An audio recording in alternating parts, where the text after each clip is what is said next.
Hi, and welcome to the Talius Stamp Manager Maintenance Portal tutorial. Once you're logged in, you'll see the main dashboard screen. Navigate to the top right corner, where you'll find your user profile dropdown, displaying your name and role in the application. Over on the left, click to expand the side menu. Here, you'll discover user settings and the Report a Bug feature.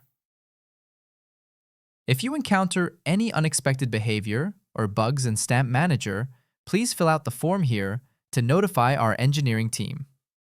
They're constantly improving the platform and welcome your feedback. You can also email engineering.support@talius.com.au directly for assistance. At the bottom of the menu, find the What's New button.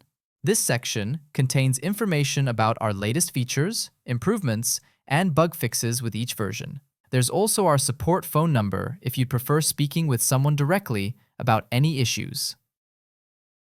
In the center of your screen, you'll see your deployments.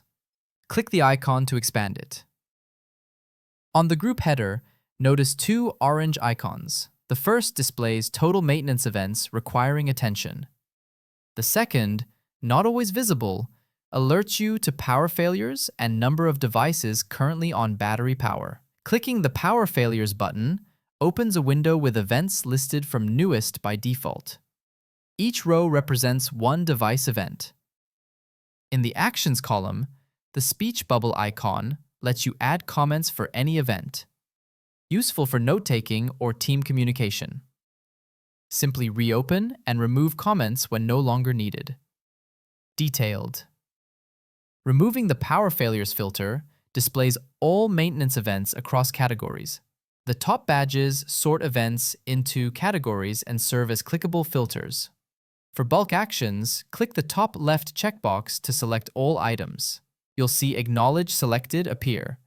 Click it, and you'll be prompted to select a reason for acknowledgement. Choose your reason, add optional notes, then press Acknowledge All.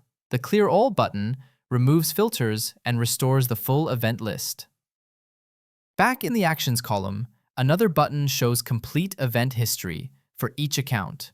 Extremely useful for troubleshooting with comprehensive account information. Use the Search button to filter history. You can also filter maintenance events by type, age, and sorting preferences. The green tick button acknowledges single events quickly. Click it, select a reason, and add notes if needed. In the top right corner, the Export dropdown lets you create CSV files or generate 7-day PDF reports for internal or external use. Finally, the Audit Report tab contains a detailed log of all activities within your maintenance modal, ensuring complete transparency. Thank you for watching this Talius Maintenance Portal tutorial.